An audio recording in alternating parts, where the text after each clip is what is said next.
I gave husband $25,000 for house rent. 1 week later, he moved in with Mistress, then I did this. $25,000? You really thought that would buy you love? You're nothing but a fool with a wallet, and I've already found a real woman. His words sliced through her like a blade, each syllable mocking the trust she had poured into his hands. 1 week later, the money meant for their home became the bedrock of his new life with his mistress. Her sacrifice was laughed at, her devotion spat on, her dreams left bleeding in the shadows of his betrayal. She was left with nothing but empty pockets and a broken heart, the cruel proof that love, to him, had been nothing more than a transaction.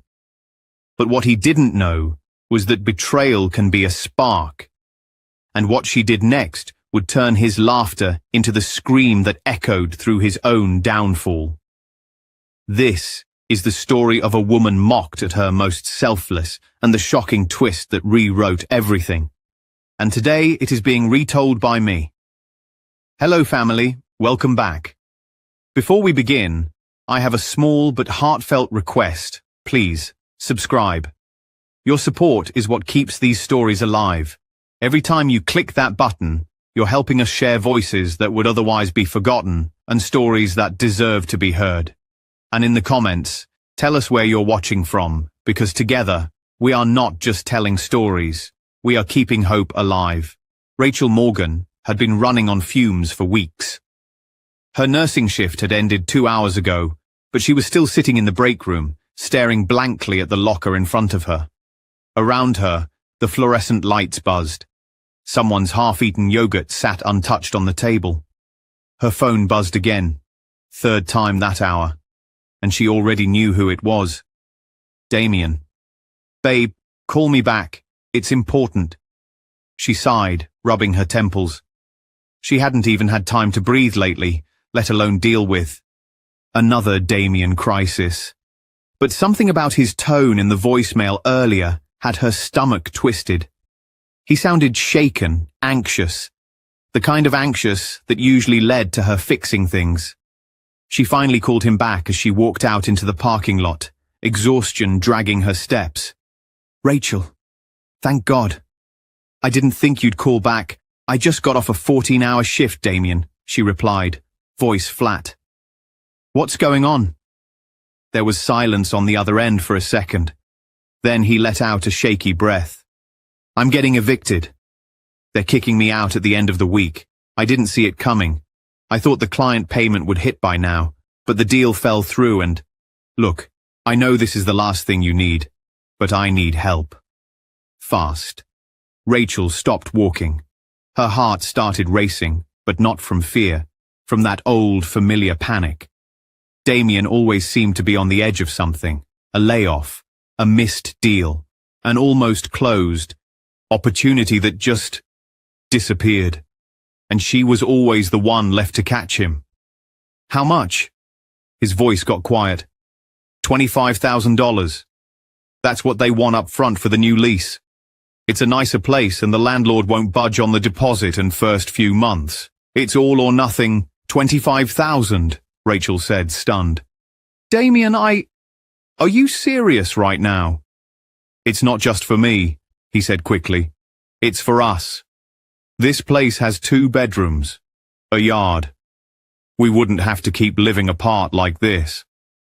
We could finally be under the same roof again. Weekends are killing me." Rachel leaned against her car and closed her eyes. Living apart had been her idea. Not because she didn't love him, but because she had no choice. Her hospital job paid decently, but not enough to commute across the city every day. Renting that tiny studio close to the hospital was how she saved money. Money she'd been putting aside for them. "You know I don't like asking my parents," Damien continued, voice dipping low. "They already talk down on you." "I'm not giving them the satisfaction." Rachel flinched. She'd heard the whispers before. "She's just a nurse," his mother had once said. "I thought he'd marry someone from a better background." Damien always told her to ignore it, that they didn't know what they were talking about. But still, it stayed with her. I don't have $25,000 just sitting around, she said, her voice small. You do, he said. Your savings. Her heart dropped. That's for emergencies. This is an emergency, he said. Look, I know it's a lot, but think of it as a down payment on our future. I swear to God, once I'm back on my feet, I'll pay you back. With interest, we'll finally be together full time. Isn't that what we both want? Rachel stood in silence for a long time. She could hear his breathing. She knew this version of him. Scared, desperate, hopeful. She'd fallen in love with it once. This is the beginning of us, Rach, he said softly. I just need you to believe in me one more time. And just like that, she caved. The next morning, she transferred every dollar she had saved over the last 4 years. Side shifts, missed vacations, takeout skipped, nights studying instead of sleeping, all of it, gone in a few taps on her phone screen. She called Damien that evening. It's done, she said. You've got the money. He laughed, the kind of laugh she hadn't heard in months. God, I knew I could count on you. You're amazing, Rachel. I mean it. Just keep me posted, okay? And send me the new address when you sign the lease. Of course. I'll make it up to you. This is our restart, baby. For the next 5 days, Rachel waited for updates that never came. Texts went unanswered. Calls went straight to voicemail. His social media was quiet. Even Instagram stories stopped. When she finally got him on the phone, he sounded rushed. Sorry, babe, it's chaos over here. Movers are late, Wi-Fi's not working, my boss dumped extra work on me. I'm barely surviving. Can I come visit this weekend? Rachel asked. There was a pause. Let's aim for next weekend, okay? I want everything perfect when you see it. She tried to ignore the doubt in her gut. Maybe he really was stressed. Maybe he wanted to surprise her. But something didn't sit right.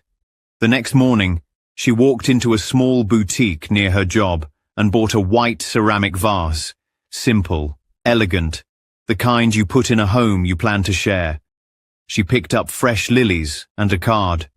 For our new beginning, she wrote in neat, hopeful handwriting. Then she called an Uber. She was going to see that house, surprise or not. The Uber ride was quiet. Rachel sat in the back seat, clutching the small white vase and lilies on her lap, like they were made of glass. She had checked the address Damien texted her 3 times before entering it into the app. She had never been to this side of town. It was newer, richer, neater. The houses looked like they came out of magazines, trimmed hedges, matching shutters, fresh paint. Everything felt out of place. Too perfect. Just like Damien always wanted. She could already picture it. Him opening the door, surprised, smiling. Her handing him the flowers. Maybe they'd laugh about how impatient she was. Maybe he'd kiss her and say, "This is home now." For both of us, she wanted that moment so badly it hurt. But her heart hadn't stopped racing since she stepped into the car. When the driver pulled up in front of the house, she hesitated. There it was, number 17, Lakeview Drive. A 2-story townhouse with a stone path and a small porch. Curtains drawn. A silver SUV parked neatly in the driveway. The kind of place that looked like someone's dream. Rachel paid the driver, stepped out slowly and stood on the sidewalk for a moment. The air felt too still. She reached into her bag, pulled out the card she had written, and tucked it between the flowers. For our new beginning. She walked up the steps, raised her hand to knock, and stopped. Through the window she saw movement. Someone was lighting candles on the dining table. There were wine glasses, 2 plates, and a bottle of red breathing on the side. Damien was standing there dressed in a button-down and slacks, smiling at someone just out of view. Rachel's heart flipped. Was he expecting her? Then the other person walked into view. A woman. Slender, barefoot, wearing one of Damien's old t-shirts. She walked up behind him and wrapped her arms around his waist. He leaned into her, turned around, and kissed her. slow and deep. He brushed her hair back and said something that made her laugh. Rachel stood frozen on the porch. She couldn't breathe. She couldn't blink. The world tilted. Number. No, no, no, no, no. The woman turned slightly toward the window. It was Jenna, Rachel's sister. Her hand shook. The vase slipped slightly in her grip. She took 2 steps backward, tripped on the bottom step, and had to catch herself. She couldn't look away. She didn't want to believe it. But it was her. Jenna's hair. Jenna's laugh. Jenna's silver ankle bracelet that their mum gave her last Christmas. Rachel stumbled down the walkway and dropped the vase. It shattered against the concrete. Lilies scattered. The card fluttered once, then landed face up. For our new beginning. She stared at it like it was a joke someone played on her. Tears blurred her vision, but she didn't cry. Not yet. Her brain was still trying to make sense of what her eyes had seen. Jenna, her own blood, and Damien, smiling, relaxed, like he hadn't just taken every piece of Rachel's heart and crushed it under his feet. She backed away from the house, her mouth dry, her hands trembling. Her chest was tight, not just from heartbreak, but from rage, from shame, from something so deep it didn't have a name yet. They were in her house, the one she paid for, with her life savings, and they were setting the table like it was their honeymoon. He didn't just cheat, he built a new life, with my own sister, using the money I gave him out of love. She turned and walked away. No, not walked. She ran. She didn't stop until she was halfway down the block, barefoot now. Her heels had broken somewhere along the sidewalk. And even then, the tears didn't fall. Because the shock hadn't worn off.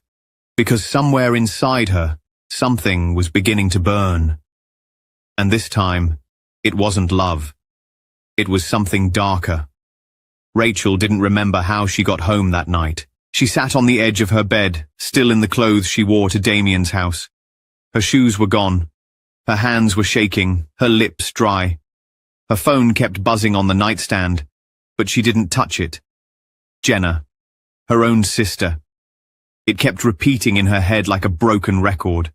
Not just a betrayal, a destruction, a ripping apart of everything she thought she knew. Her marriage, her blood, her identity. She had been funding their love nest. Her legs gave out beneath her when the thought hit, and she collapsed to the floor. The next morning, she didn't go to work. She didn't call in. She didn't check her phone. She just stared at the ceiling, replaying every red flag she had ever ignored. Every weekend, Damien cancelled last minute. Every time Jenna changed the subject, every vague excuse, every fake smile. Around noon, her stomach growled, but she didn't move. The doorbell rang. She opened it in a daze. Damien was standing there, hands in his pockets, looking casual, like nothing had happened. "We need to talk," he said. She said nothing, just stepped aside. He walked in, looked around like he hadn't ghosted her for over a week. "You saw the house, huh?" Rachel swallowed. "Yeah, I saw it." Damien nodded, rubbing the back of his neck. "Look, I won't lie. You weren't supposed to find out like that." "Like what?" she snapped. "That my husband and my sister are sleeping together in the house I paid for." He turned to face her fully now, eyes cold. "That $25,000, that was your way out. I just sped up the process." Rachel's heart stopped. "What?" "You're not wife material, Rachel. You're convenient, you're practical, reliable. But you don't get me." You never did. Tears welled in her eyes, but she refused to let them fall. "I gave you everything." "Exactly," he said, almost amused, "and you still weren't enough." That's when Jenna walked in. Rachel staggered back. Jenna was wearing the same shirt from the night before, Damien's shirt. Her hair was tied up like she owned the place. "Wow," Jenna said, smirking. "Didn't think you'd still be crying over this." Rachel's mouth fell open. "How long?" Jenna shrugged. Few months. Maybe longer. Honestly, you were always too busy playing nurse and pretending you had a real marriage. Rachel's hands trembled. You're my sister. Half-sister, Jenna corrected. I'm barely that. Damien put his arm around Jenna's waist. She's not just sex, Rachel. She's partnership. She understands where I come from, where I'm going. Rachel's knees buckled, but she caught herself on the wall. Get out, she whispered. Get out of my apartment. Now Damien leaned in close, his voice low and smug. It's not your apartment anymore. Check your mailbox. Then he and Jenna walked out, laughing.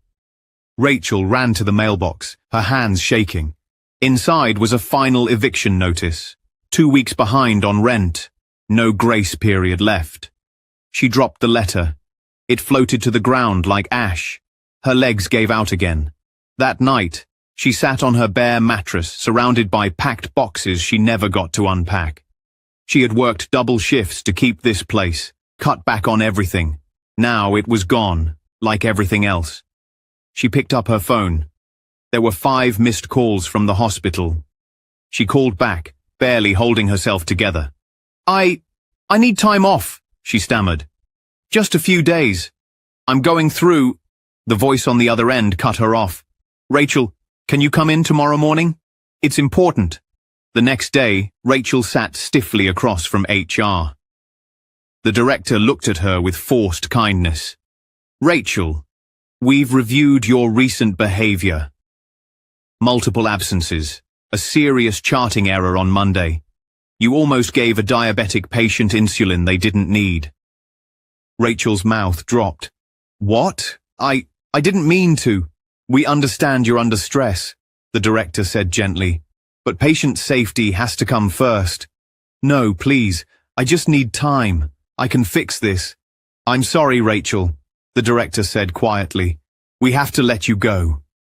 Rachel left the hospital with a brown envelope in her hands and a hollow ache in her chest. She had no job, no savings, no home, no husband, no sister, and now, no dignity. Everything she had built had been stripped away in less than 2 weeks. The hallway outside HR was cold and quiet.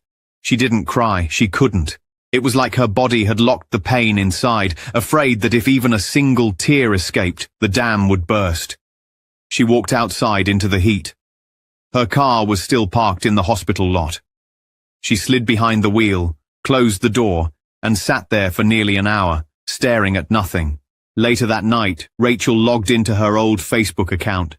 She hadn't touched it in months. She just needed something familiar, some piece of the world before everything had fallen apart. That's when she saw it. A post from Jenna. A photo of her and Damien standing in front of the luxury townhouse. Arms around each other, beaming. Caption: When you know, you know. We're building everything from scratch, together #power couple. Rachel felt like she had been kicked in the chest. She clicked Jenna's profile. There were more photos. Jenna in the kitchen Rachel paid for. Damien lounging shirtless by the patio. Hashtags like #RealEstateLove and #FinallyHome littered every post. But the worst part? The comments. Cousins liking the photos. An aunt writing, "You two look amazing. So happy you found each other." Even her mother had left a heart emoji. Rachel's stomach twisted. Her vision blurred. She tried to breathe, but it came out in gasps. Her own family was choosing them. Not a single call, not a single message. No one had even asked if she was okay. They had turned her pain into a love story. A few nights later, Rachel returned to her apartment for the last time. Her landlord had already locked the door and left her box of belongings outside in a plastic bin. Inside it, a photo frame with her and Damien smiling on their wedding day. A coffee mug that said, "Nurse Life."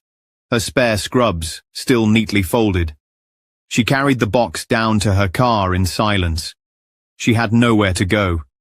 She couldn't crash at a friend's. She didn't have the strength to explain the whole story again. Not when they'd already seen it all on Instagram. So she slept in her car. She parked in a quiet neighborhood behind a gas station, locked the doors, pulled a blanket over herself, and stared at the ceiling. One night turned into two. Two turned into four. On the fifth day, she woke up to a call from an unknown number. "Is this Rachel Morgan?" "Yes," she said, groggy. "This is Dan White from Clearstone Leasing Group. We need to verify some financial information with you. You're listed as a co-signer on the Lakeview property, Unit 17. Rachel sat straight up. "What?" "Your name is on the lease.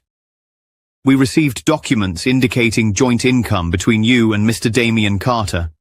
We're processing some refinancing paperwork and just needed to confirm your consent before we finalize." Wait, no. "I didn't sign anything. I haven't agreed to anything." A pause. "The file contains your digital signature and income records, ma'am."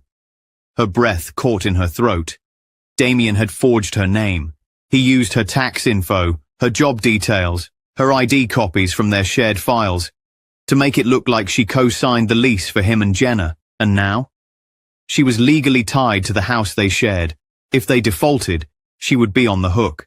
If the payment stopped, her credit would tank. Rachel's hands trembled so badly she dropped her phone onto the center console. This wasn't just betrayal anymore. It was theft. It was fraud. It was war. That night, she scrolled again. Her heart numb, her spirit hanging on by a thread. And that's when she saw it. A video clip, shared by a mutual friend. The background was familiar. Lakeview Drive. Jenna and Damien stood in front of the townhouse again, this time with matching champagne glasses. A crowd clapped around them. "We wanted you all here," Jenna said, smiling, "because this isn't just our new home." Damien grinned and pulled a box from his pocket. "It's our new beginning." He dropped to one knee. The crowd cheered. Rachel watched in silence as her husband, slid a ring onto Jenna's finger, and behind them, clear as day, stood the front door Rachel had once walked up to, holding flowers, carrying hope. The caption read, "She was never the one.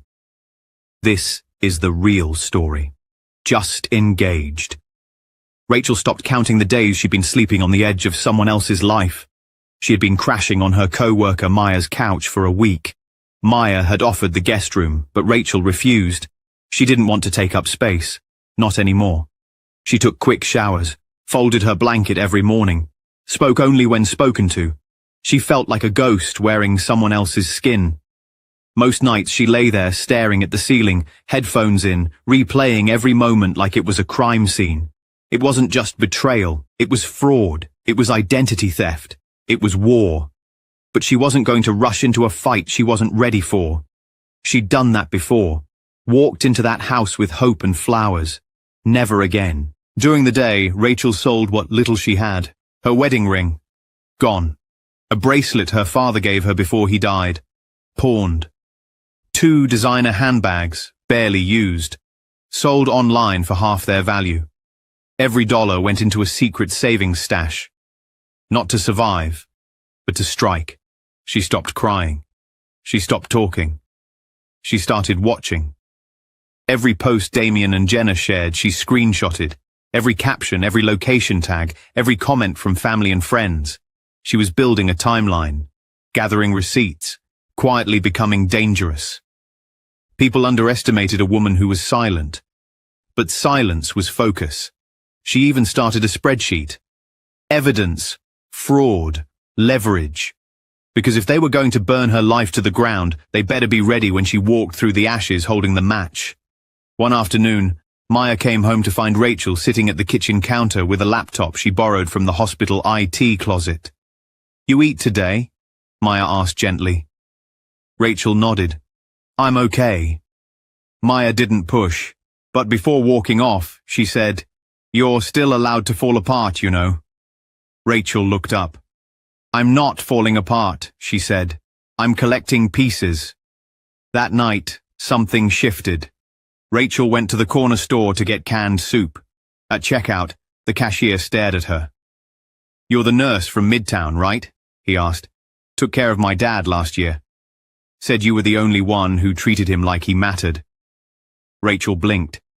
I think I remember him. You saved his life, the man said. He talks about you all the time. Rachel smiled politely, but inside she was unraveling. When she got back to the apartment, Maya handed her a note. This was dropped off while you were out, she said. It was on lawyer letterhead.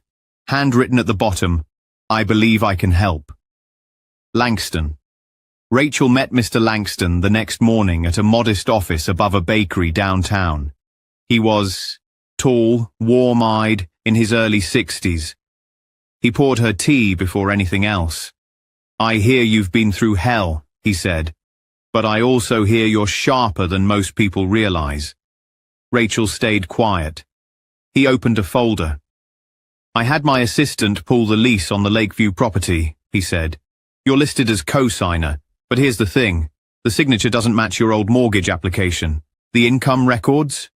Forged. Her throat tightened. So, what does that mean? It means, he said slowly, you have a case. A strong one. He laid out the options. Civil lawsuit for fraud and forgery. Criminal complaint for identity misuse. Potential to freeze the property with Ellis pendants. He looked up. If you want to hit them where it hurts, Rachel, we can. But you need to know. It takes time, patience, and you'll have to pretend you're okay. She sipped the tea and nodded. I've been pretending for years. That night, she launched her first move. She went to her old college Facebook albums and downloaded a few pictures, her and Marcus, her ex-boyfriend from sophomore year. A good guy. Now a successful finance bro in New York, still single. She posted one of the photos on her private account with a simple caption. Some people know your worth the first time. Nothing more. But it was enough. Within 2 hours, she got a message from a fake account. She knew who it was. Damien. Cute pic. Funny how you're always trying to look important after being replaced. Rachel smirked, locked her phone, and went to sleep. Let him wonder. Let him spiral. Over the next few days, Rachel played the game beautifully. She posted photos of brunches she wasn't at, old vacation pics with new captions, smile emojis, confident quotes. She even texted Damien once just for the chaos. Rachel, just wanted to say thank you. You showed me what I don't want, and that's a gift. He didn't respond, but Jenna did. From a blocked number. Stay away from our lives. You're pathetic. Rachel stared at the message, then laughed for the first time in weeks. They were cracking. Good. A week later, she got the call from Langston. We've filed the Ellis pendants. The property's frozen. No refinancing, no sale. They're locked in? Rachel didn't say anything for a second. Then she whispered, thank you. Langston added, word is they're throwing an engagement party. Flashy one. Investors, influencers, even some of your old friends are invited. Jenna's using it to launch a women in property brand. Rachel's eyes narrowed. When? This Saturday. Rachel found the invitation on Jenna's Instagram, front and center. Engagement and launch party, Saturday, 7 p.m., Lakeview Drive. Private event. The guest list was full of names Rachel hadn't seen since high school. Even her old manager from the hospital had RSVP'd. They were turning Rachel's stolen life into a showroom. A public parade of stolen success. They wanted applause, but what they were going to get was wreckage. She closed the app, opened her email, and typed 3 words to Mr. Langston. I'll be there. Rachel didn't dress for revenge. She dressed like she belonged. Sleek black dress, hair pinned neatly, a soft gold bracelet, borrowed from Maya, calm, understated, intentional. She arrived at the Lakeview property, the very house her name still legally touched, and walked through the gates like she wasn't about to detonate the entire evening.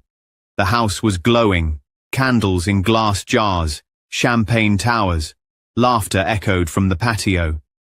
Jenna's voice rang out loudest. Rachel moved through the crowd, unbothered. She smiled at people who hadn't spoken to her in months. Some whispered, others stared. No one said a thing, until she stepped inside and saw them. Jenna, in a champagne-colored gown, dripping in confidence. Damien at her side, smug, suit, tailored, hand on her lower back like they were royalty. Rachel's stomach flipped, but she kept walking. "Rachel," Damien said, stunned. "What the hell are you doing here?" Jenna's smile dropped. "You weren't invited," Rachel smiled. "Actually, I was. You sent out a public invite. I just RSVP'd late." Damien moved toward her. "This isn't your scene anymore." Rachel tilted her head. "It is, actually. Since my name's still on the lease." Gasps rippled around them. Jenna stepped forward. "You need to leave. You're obsessed. This is embarrassing." Rachel pulled a white envelope from her purse and held it up. "Actually, what's embarrassing is building your empire on fraud." She handed the envelope to Damien. "Consider this notice. The house is frozen under lis pendens. You can't refinance it, you can't sell it, and since you used my identity to get it," she turned to Jenna, "you're both looking at charges, forgery, fraud, maybe even theft." The crowd was dead silent. Jenna's face paled. Damien opened the envelope. Legal documents. Stamped. Signed. Rachel stepped back. "I'm not here to fight. I'm here to watch the fall." She left them standing in the ruins of their party, phones buzzing, faces stunned, reputation bleeding out in real time. By the time she reached the sidewalk, Rachel exhaled for the first time in months. No tears, no anger, just peace. This was her closure, and their beginning of the end. "First," she said calmly, "you should all know this engagement is built on a fraud. That man," she said, gesturing to Damien, "used my identity, my income, and my forged signature to secure the very home you're standing in." Murmurs erupted. "Second," she continued, "the woman you're celebrating?" Rachel looked straight at Jenna. "She's under investigation by the State Real Estate Board for unethical practices and false documentation. Her license has been flagged and may be revoked." Jenna gasped. "You're lying!" Rachel ignored her. "Third, Damien's employer has been notified of the pending criminal charges, identity theft, real estate fraud and financial manipulation. HR has already launched their own internal review." The crowd was dead silent.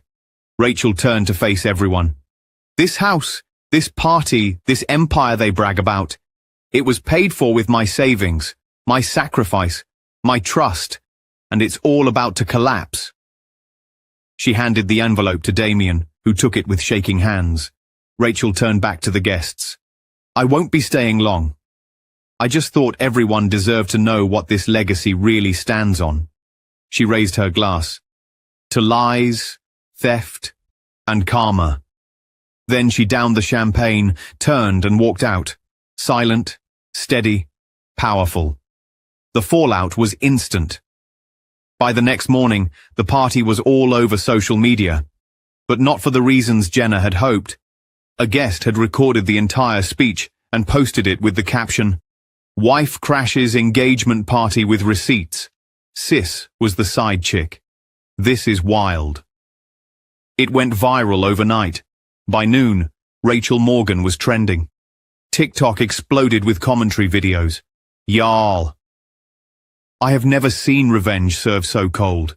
She walked in like an attorney, dragged them with facts, then left like Beyoncé. Imagine cheating on your wife with her sister and then losing everything, in front of 80 people." The scandal became tabloid gold. Real estate rogue, sisterhood destroyed by $25,000 betrayal. From wife to warrior, Rachel Morgan breaks her silence. Jenna's broker suspended her license within 48 hours. Her real estate agency posted a bland statement. "We do not condone fraudulent behavior or unethical partnerships." The agent involved has been placed on indefinite leave. Her influencer deals dried up. Sponsors pulled out. The online hate flooded in, and Jenna tried to delete comments, but they kept multiplying. Screenshots of her smug captions were now meme material. Damien didn't fare better. His company placed him on unpaid leave, pending internal legal review. By the end of the week, they officially let him go. Friends vanished. Family stopped answering calls. They were radioactive. 1 minute they were power couple goals. The next, they were cautionary tales. Rachel, on the other hand, kept quiet. She didn't gloat. She didn't explain. She let the world do the talking, while she handled her business in silence. She accepted a podcast invite under an alias, just her voice, sharing her story with raw honesty. I gave everything I had to people who smiled while they planned my downfall. But betrayal doesn't break you. It reveals you. I thought I was weak. But I just hadn't met my fight yet. The episode hit 1 million plays in 3 days. A week later, a publishing agent reached out. Your story has power. If you're ready to tell it, the world is ready to hear it. Rachel signed the deal quietly. No press tour, no social media posts, just the check. And then came the final piece, the settlement. With Mr. Langston's help, Rachel filed both civil and criminal suits. Damien tried to fight it, but the evidence was too stacked. Screenshots, forged forms, voice memos, lease contracts, bank transfers. He had left a trail of deceit a mile long. Faced with the mounting case, he settled quickly. The payout was more than Rachel expected. Enough to do something she hadn't let herself imagine in months. But Rachel didn't just take the money and disappear. She rebuilt. One morning, she walked into an interview at one of the top private hospitals in the state, a place that had once rejected her 5 years ago. This time her story had already reached them. They didn't ask about her termination at the last hospital. They asked how soon she could start. 2 weeks later, Rachel stood in her new scrubs, in a glass-walled nurses' station, overlooking a sunlit trauma floor. She wasn't just back on her feet. She was on higher ground. A month later, Rachel walked through the door of her new home. It was quiet, cozy, right on the edge of a beach town she used to visit as a child. The house wasn't flashy, but it was hers. Paid for outright. No shared lease, no hidden names, no one else's fingerprints, just Rachel, free, whole, and finally, ahead. She walked out onto the small balcony and let the sea breeze hit her face. Hair blowing softly, heart still. The phone buzzed on the patio chair. A notification from a news alert. Ex-real estate agent Jenna Morgan evicted after viral fraud scandal. Rachel opened the link. There it was. A photo of Jenna and Damien standing outside the Lakeview house, arguing with movers, boxes scattered, furniture on the lawn, the just engaged sign broken on the curb. The article said the mortgage was pulled, lease cancelled, and they had 30 days to vacate. Rachel smiled faintly. She didn't need to show up. She didn't need to say a word. The house was already speaking for her. She drove past the Lakeview property one last time that afternoon. Windows down, wind in her hair. As she passed, she saw them. Damien sitting on the steps with his head in his hands, Jenna pacing angrily with her phone to her ear.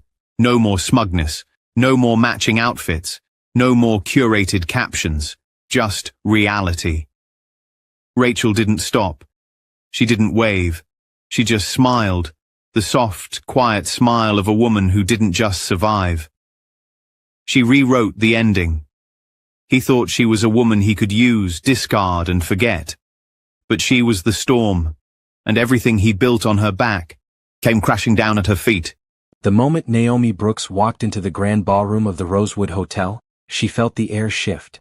She was wearing a black power suit that cost more than her entire wardrobe used to 6 years ago, her natural hair styled in an elegant updo, and diamond earrings that caught the light with every turn of her head. She was the keynote speaker at the International Business Summit, the newly appointed CEO of Henderson Global, and she was ready to own this room. But then she saw him. Preston Hartwell stood near the bar, laughing with a group of executives, his hand gesturing widely as he told some story. He looked older, more tired around the eyes, but still carried himself with that same arrogance she remembered. Her heart didn't skip a beat. It didn't race with old feelings or break with old wounds. Instead, something cold and sharp settled in her chest. He didn't see her yet. Good.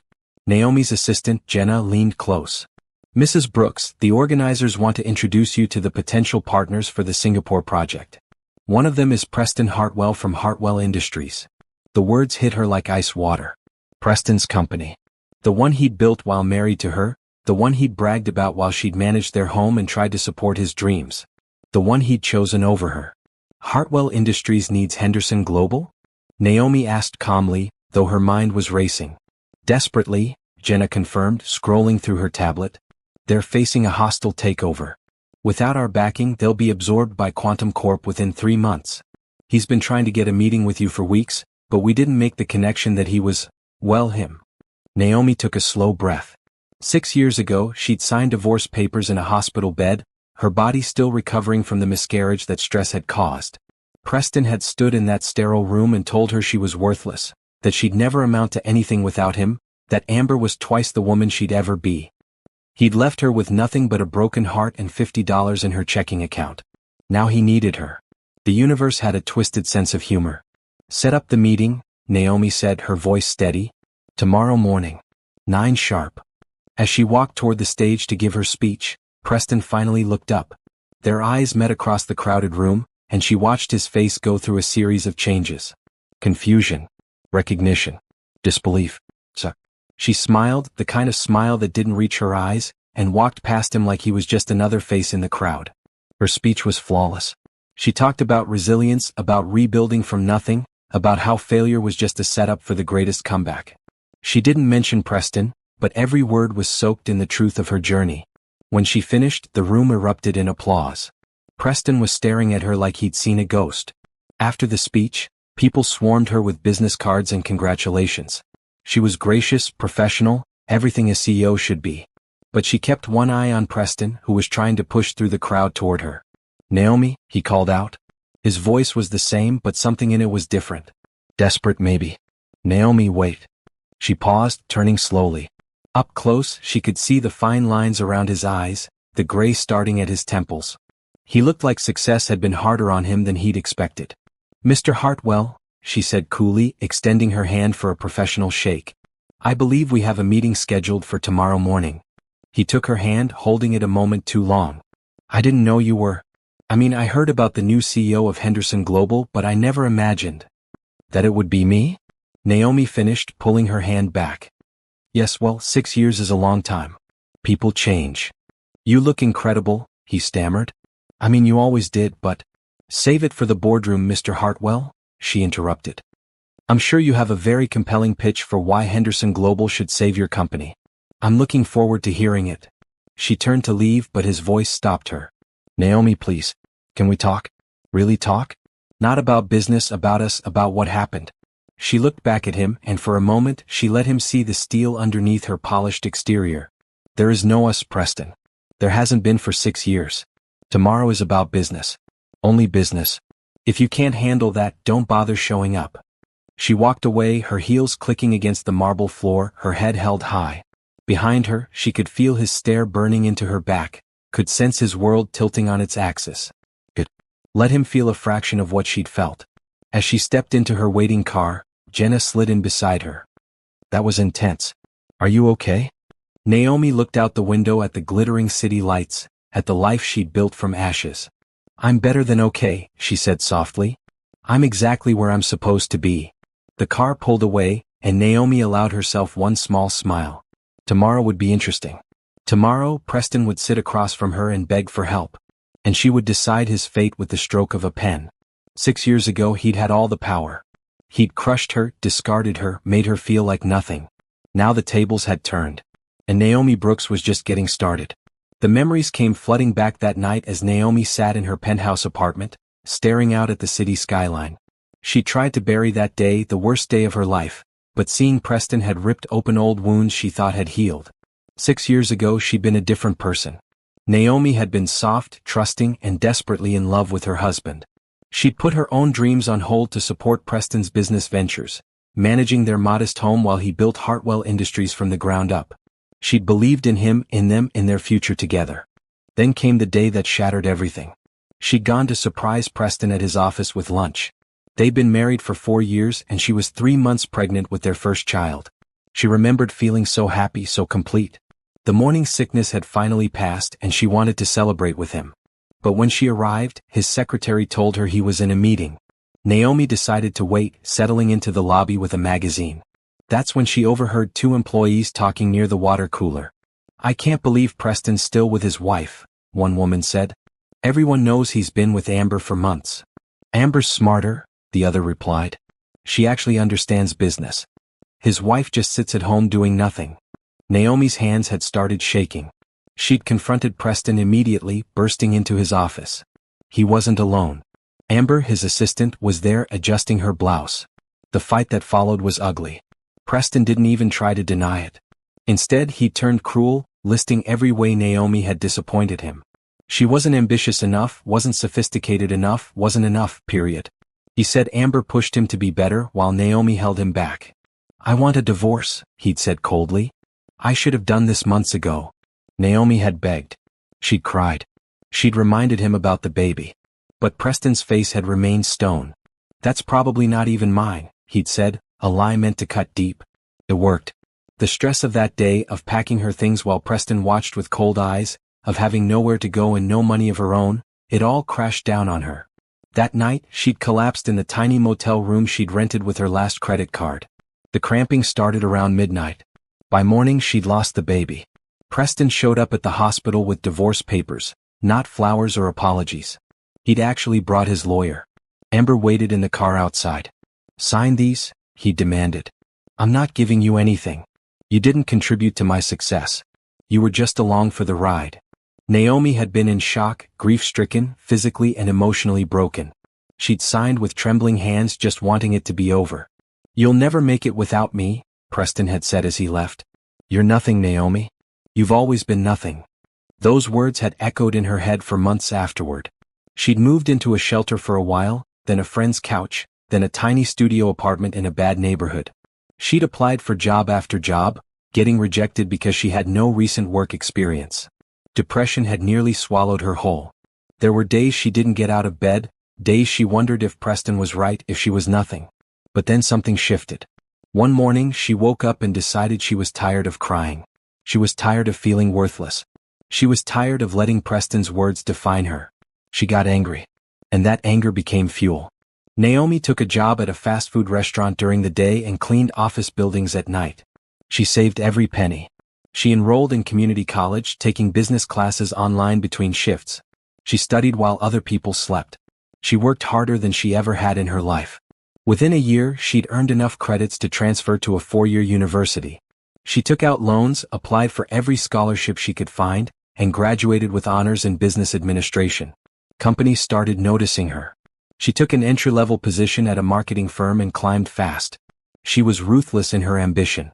Every person who doubted her, every door that closed in her face, every night she went to bed exhausted and alone, it all fed her determination. She wouldn't just survive. She would thrive. By year 3 she'd made junior executive. By year 4 she was director of operations. By year 5 she was offered a vice president position at Henderson Global, one of the largest corporations in the country. And 6 months ago, at 32 years old, Naomi Brooks became the youngest CEO in Henderson Global's history. She'd done it. She'd become everything Preston said she'd never be. Now, sitting in her penthouse with a glass of wine, Naomi looked at her reflection in the window. The woman staring back wasn't the broken girl from 6 years ago. This woman was strong, successful, and completely self-made. Tomorrow, Preston would see exactly what he'd thrown away. And she would make sure he never forgot it. Her phone buzzed. A text from Jenna. "Hartwell confirmed for 9 a.m. His lawyers are coming too. This is serious." Naomi typed back, "Good. Make sure the conference room is ready." And Jenna? "Pull up everything on Hartwell Industries. I want to know every weakness, every debt, every mistake. Leave nothing out."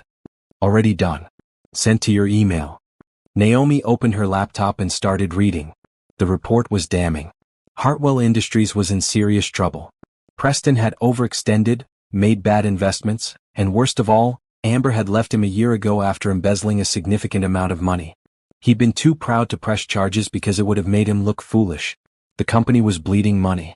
Without Henderson Global's backing, he'd lose everything. Naomi leaned back, a cold satisfaction settling over her. Preston had once held all the cards. He'd used his power to destroy her. Now it was her turn. The alarm on Naomi's phone went off at 5 in the morning, just like it had every single day for the past 6 years. She rolled out of bed and headed straight for her home gym. The treadmill, the weights, the discipline of a morning routine, these were the things that had saved her when everything else fell apart. As she ran, her mind drifted back to those early days after the divorce, the days when she'd had to claw her way up from nothing. The first job had been at a burger place called Quick Bite. She'd worn a polyester uniform and smiled at customers who treated her like she was invisible. Her manager, a guy named Derek who was 10 years younger than her, had loved reminding her that she was lucky to even have the job. Every night, she'd come home smelling like grease, her feet aching, her pride in tatters. But she'd shown up every day. She'd saved every dollar she could. At night, she'd cleaned office buildings. She'd push a mop cart through empty corporate hallways, vacuuming conference rooms where executives made decisions about millions of dollars. She'd empty their trash cans and wonder what it would be like to sit in those leather chairs, to have that kind of power. Someday, she'd whisper to herself in those quiet, dark buildings. Someday. She'd enrolled in community college with the money she'd saved. Her first class was Introduction to Business Management, taught by Professor Green, a tough woman who didn't accept excuses. Naomi had been terrified that first day, surrounded by younger students who seemed so confident. But when Professor Green handed back the first exam, Naomi had scored the highest in the class. "You've got something," Professor Green had told her after class. "Don't waste it." Naomi didn't. She'd attacked her education like it was a lifeline because it was. She'd studied on buses, during lunch breaks, in the few quiet moments between shifts. She'd written papers on her phone when she couldn't afford a laptop. She'd borrowed textbooks from the library and returned them the same day because she couldn't afford the late fees. Other students complained about being tired. Naomi said nothing. She was beyond tired. She was exhausted in her bones. But she kept going. When she transferred to the university, she'd taken out loans that terrified her. The debt felt like chains, but she'd signed the papers anyway. She had no choice. This was her only way out. She'd picked marketing as her major because she was good at reading people, good at figuring out what they wanted to hear. Her professors noticed. One of them, Dr. Harrison, had pulled her aside after a presentation. "You're wasted in this classroom," he'd said. "You should be running companies, not studying them." His words had lit a fire in her. She'd started applying for internships at major corporations, even though she didn't think she had a chance. She'd been rejected 17 times before a small marketing firm called Benson and Associates took a chance on her. The internship paid minimum wage, but Naomi had treated it like it was the most important job in the world. She'd stayed late, volunteered for extra projects, and never complained. When the senior marketing director had a family emergency and couldn't make a client presentation, Naomi had offered to do it. "You're an intern," her supervisor had said doubtfully. "I know the material better than anyone," Naomi had replied. "Give me a chance."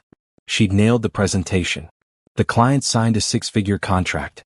3 months later, Benson and Associates offered her a full-time position. That was the beginning.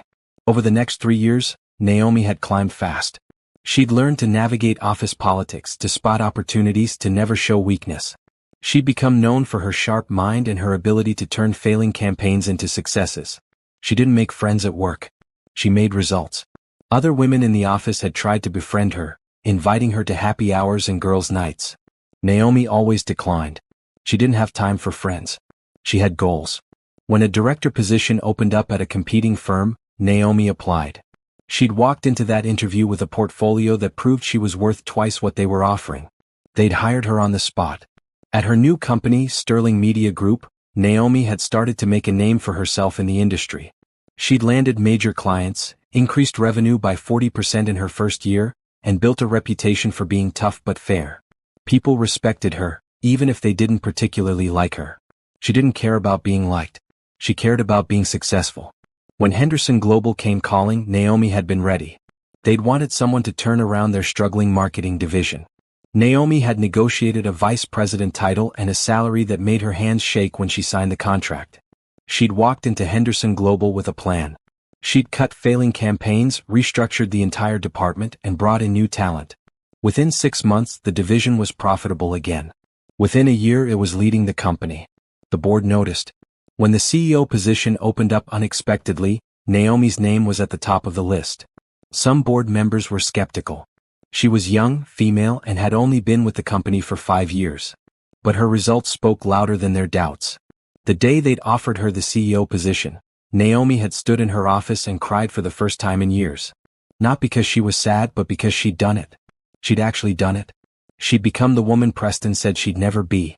Now, finishing her run, Naomi stepped off the treadmill and checked her phone. 7 messages, all work-related. She answered them while drinking her protein shake, then headed for the shower. Today was the day. Today, Preston would sit in her conference room and realize that the woman he'd destroyed had risen from the ashes stronger than ever. She dressed carefully. A navy suit, perfectly tailored. Simple jewelry. Hair pulled back in a sleek bun. She looked powerful, untouchable. At 8:30, her driver picked her up. The ride to Henderson Global's headquarters took 20 minutes. Naomi spent the time reviewing the financial reports on Hartwell Industries one more time. Preston was drowning. His company had 3 months, maybe less. He needed Henderson Global's investment to survive. Without it, he'd lose everything: the company, his reputation, his lifestyle. Naomi had the power to save him. But she also had the power to let him fall. As she stepped out of the car and into the towering glass building that housed Henderson Global, Naomi felt calm. This was her world now. Her empire. Preston was just a visitor begging for scraps. She walked through the lobby, her heels clicking on the polished floor. Employees greeted her respectfully. She nodded back, confident and composed. The elevator took her to the top floor where the executive offices were. Her corner office had floor-to-ceiling windows with a view of the entire city. She'd worked for this view. She'd earned every inch of it. Jenna met her at the door. He's here. Arrived 15 minutes early. Brought his CFO and 2 lawyers. Good, Naomi said. Let them wait another 10 minutes. Then show them to conference room A. The one without the good view? Naomi smiled. Exactly. She sat at her desk and took a deep breath. 6 years ago she'd been nothing. She'd been broken, lost, and alone. Now she was everything. And Preston was about to learn what it felt like to need someone who didn't need him back. Conference room A was deliberately cold, both in temperature and atmosphere. Naomi had chosen it specifically for this meeting. The walls were gray, the chairs were functional but uncomfortable, and the single window looked out at a brick wall. This wasn't where Henderson Global impressed potential partners. This was where they made people sweat. Naomi entered exactly 10 minutes late, Jenna following behind with a tablet and a stack of folders.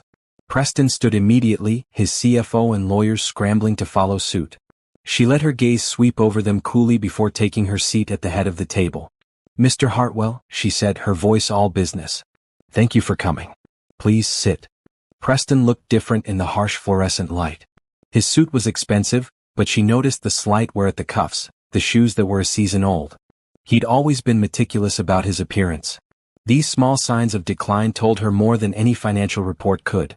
Naomi, he started, his voice softer than it should be in a business meeting. I can't tell you how good it is to see you. Mrs. Brooks, she corrected, her tone sharp. In this building it's Mrs. Brooks. Now, I believe you have a proposal for Henderson Global. My time is valuable, so let's get started. She watched his face fall, watched him realize she wasn't going to make this easy. Good. His CFO, a nervous man named Gregory, opened his laptop and started the presentation. It was desperate and it showed. Hartwell Industries needed a $50 million investment to stave off Quantum Corp's hostile takeover attempt. In exchange, Henderson Global would receive a 30% stake in the company and seats on the board. Naomi listened without expression, making notes on her tablet. She didn't interrupt, didn't ask questions. She just let them talk themselves into a hole. When Gregory finished, silence filled the room. Preston leaned forward. Naomi, Mrs. Brooks, he corrected quickly. This is a solid investment. Hartwell Industries has strong fundamentals. We've hit a rough patch, but with Henderson Global's backing we can turn things around. You'd be buying into a company with 20 years of industry reputation. A reputation that's currently circling the drain, Naomi said bluntly. She opened one of the folders in front of her. Let me summarize what I see. Hartwell Industries has lost 40% of its value in the last 18 months. Your 3 largest clients left last quarter. You're facing 2 lawsuits from former employees. Your accounts show irregular withdrawals that suggest either embezzlement or gross financial mismanagement. And according to industry sources, your competition is already planning your funeral. Did I miss anything? The room went silent. Gregory's face turned red. The lawyers exchanged glances. Preston looked like he'd been slapped. Those reports are exaggerated, Preston said, his voice tight. The withdrawals were there were circumstances. Let me guess, Naomi interrupted, leaning back in her chair. Amber? Preston's face went white. The name hung in the air like poison. Yes, he finally admitted. My former assistant embezzled funds. We're handling it internally. By handling it internally, you mean you let her walk away with $3 million because pressing charges would reveal that you were having an affair with an employee, which would open you up to lawsuits and destroy what's left of your reputation? Preston's jaw clenched. How do you? I do my research, Mr. Hartwell. It's called being a competent CEO. You should try it sometime. One of his lawyers cleared his throat. Mrs. Brooks, with all due respect, personal matters aside, Hartwell Industries still represents a viable investment opportunity. The infrastructure is sound, the client base can be rebuilt, and with proper management. Proper management, Naomi repeated. That's an interesting phrase. Tell me who would provide this proper management. Because from where I'm sitting, the current leadership has demonstrated a remarkable talent for running a company into the ground. That's not fair, Preston snapped, his composure cracking. I built that company from nothing. I worked 18-hour days for years. One mistake doesn't erase everything I've accomplished. Naomi met his eyes, and for a moment she let him see the coldness there. One mistake, she said softly. Is that what you call it? Just one mistake. The double meaning wasn't lost on him. His face flushed. Naomi, please, can we talk privately? Just for a few minutes? No, she said flatly. This is a business meeting, Mr. Hartwell. If you can't conduct yourself professionally, we can end this right now. Preston took a deep breath, clearly trying to control his emotions. Fine. Business. What would Henderson Global need to see to consider this investment? Naomi smiled, but it didn't reach her eyes. Honestly? A miracle. Your company is a sinking ship, Mr. Hartwell. Henderson Global doesn't invest in sinking ships. We invest in winners. We can be winners again, Preston insisted. With the right backing we can. Can what? Magically erase years of bad decisions? Win back clients who've already moved on? Rebuild a reputation that's been dragged through the mud? Naomi shook her head. I don't think so. Gregory jumped in, his voice pleading now. Mrs. Brooks, if Henderson Global doesn't invest, Hartwell Industries will be absorbed by Quantum Corp within 90 days. Hundreds of employees will lose their jobs. Companies that depend on us will suffer. This isn't just about Preston, Mr. Hartwell.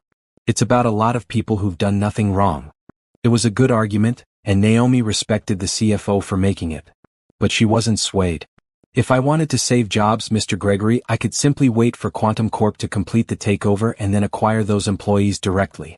They'd probably be grateful for the rescue and more loyal to Henderson Global as a result.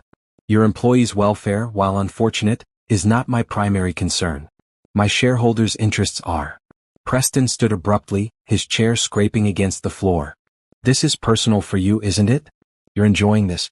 Watching me beg. Watching me fail. Naomi stood too, her voice ice cold. Sit down, Mr. Hartwell. Now. The command in her voice was absolute. Preston hesitated, then slowly sank back into his chair. The lawyers looked uncomfortable. Gregory seemed ready to bolt. Naomi remained standing, towering over the table. You want to talk about personal? Fine. Let's talk about personal. 6 years ago you threw me away like garbage. You told me I was worthless. You said I'd never amount to anything without you. You left me with nothing, not even my dignity. Naomi, I'm not finished. Her voice cracked like a whip. You humiliated me. You destroyed me. And you didn't just walk away, you made sure I knew exactly how little I mattered to you. So yes, Mr. Hartwell, this is personal. But it's also business. And in business, I don't make decisions based on sentiment. I make them based on facts. And the fact is, your company isn't worth saving. The silence that followed was deafening. Preston looked like he might cry. His lawyers were frozen. Gregory stared at his laptop like it might offer an escape route. Finally, Naomi sat back down, her composure perfect once again.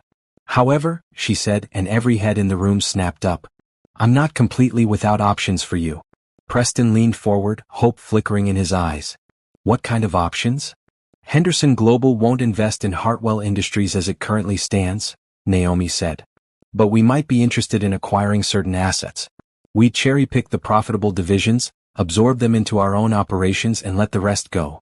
You'd receive compensation of course, nowhere near what you think the company is worth, but enough to settle your debts and walk away with something. That's not a partnership, Preston said, his voice hollow. That's a buyout. A hostile one. No, Mr. Hartwell. A hostile buyout is what Quantum Corp is planning. What I'm offering is a chance to surrender with dignity. You'd sign over control, Henderson Global would restructure, and you'd be free to start over somewhere else. Think of it as a mercy. A mercy, Preston repeated bitterly. You're going to take everything I built and call it mercy. Would you prefer I let Quantum Corp do it? Because they won't be nearly as generous. Preston closed his eyes. His CFO put a hand on his arm, but he shook it off. How long do I have to decide? 48 hours, Naomi said. After that, the offer expires and you're on your own. And if I refuse? Then Henderson Global walks away and you deal with Quantum Corp yourself. Simple. Preston opened his eyes and looked at her, really looked at her, maybe for the first time since he'd walked into the room. You've changed, he said quietly. The Naomi I knew would never have been this cold. The Naomi you knew died 6 years ago, she replied. You killed her. What you're looking at now is what rose from the ashes. And Mr. Hartwell? She's not interested in your redemption. Naomi stood, signaling the meeting was over. My assistant will send over the preliminary terms. Review them with your lawyers. 48 hours, gentlemen.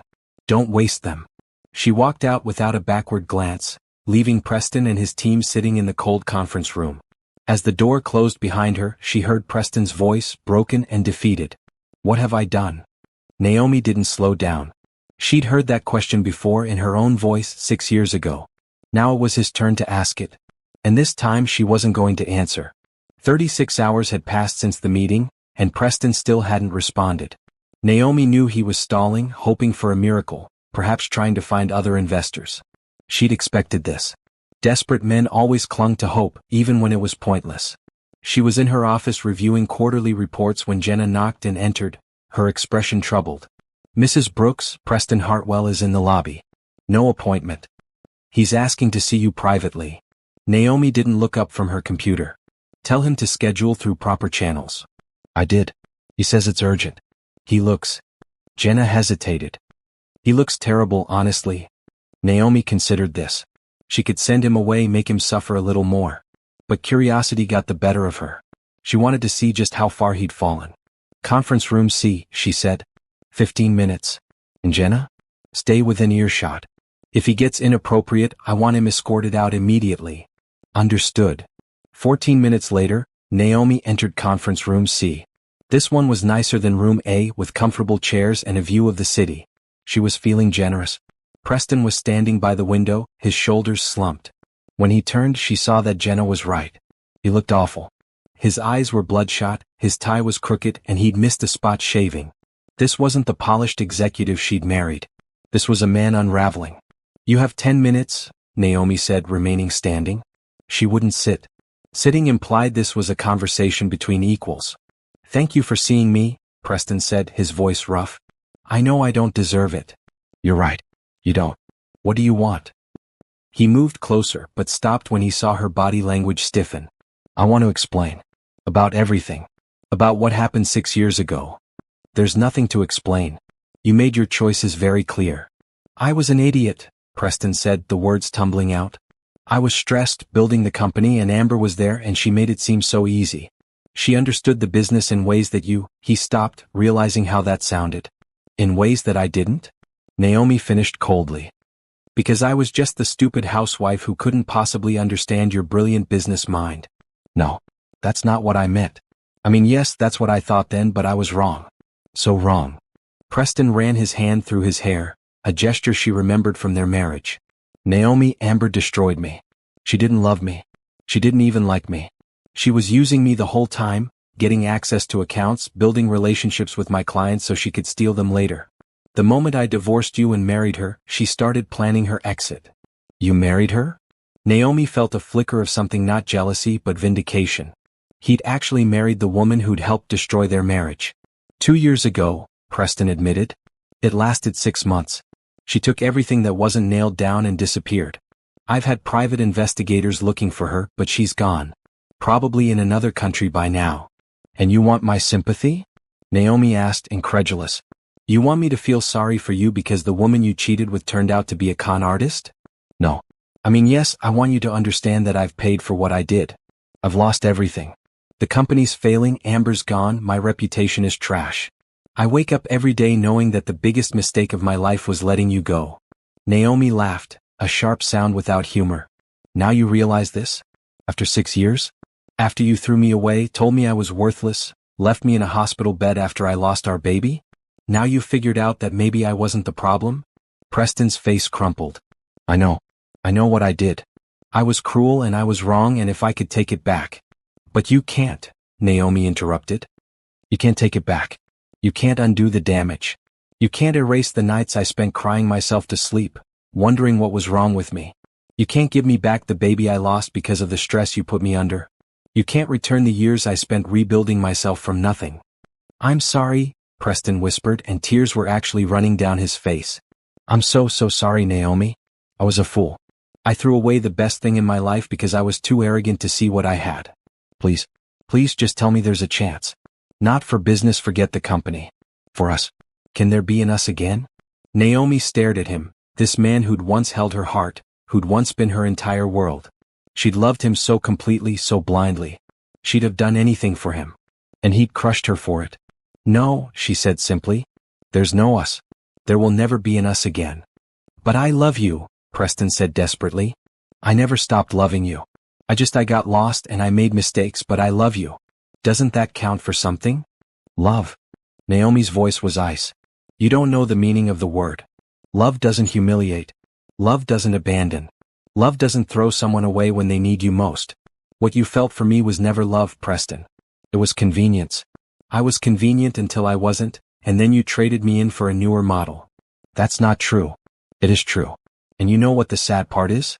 If you'd come to me 6 years ago and said you were unhappy, if you'd been honest with me, we could have fixed it. We could have gone to counseling, worked on our marriage, figured it out together. But you didn't respect me enough to even try. You just replaced me. Preston wiped his face with his hand. What can I do? How can I make this right? You can't. That ship sailed a long time ago. So you're just going to let me lose everything? My company, my future, everything I've worked for? Naomi tilted her head. Now you're showing your true colors. This wasn't about apologizing or making amends. This was about manipulation. You thought if you came here and cried and said you were sorry, I'd forgive you and save your company out of some lingering attachment. No. I mean, yes, I need help, but I also meant everything I said. Get out, Naomi said quietly. Naomi, please. Get out. Her voice was steel. You have 12 hours left to respond to my offer. Take it or leave it, but either way we're done here. And Preston? Don't contact me again unless it's through your lawyers. If you show up here without an appointment again, I'll have security ban you from the building. Preston looked at her like she was a stranger, which she supposed she was. The woman he'd known was gone, replaced by someone harder, colder, stronger. You've become just like me, he said bitterly. Cold and ruthless. No, Naomi corrected. I've become better than you. I built my success without stepping on people who loved me. I didn't betray anyone to get here. I earned every inch of this office through hard work and integrity, things you clearly know nothing about. She walked to the door and opened it. Jenna was standing nearby as instructed. Jenna, please escort Mr. Hartwell out.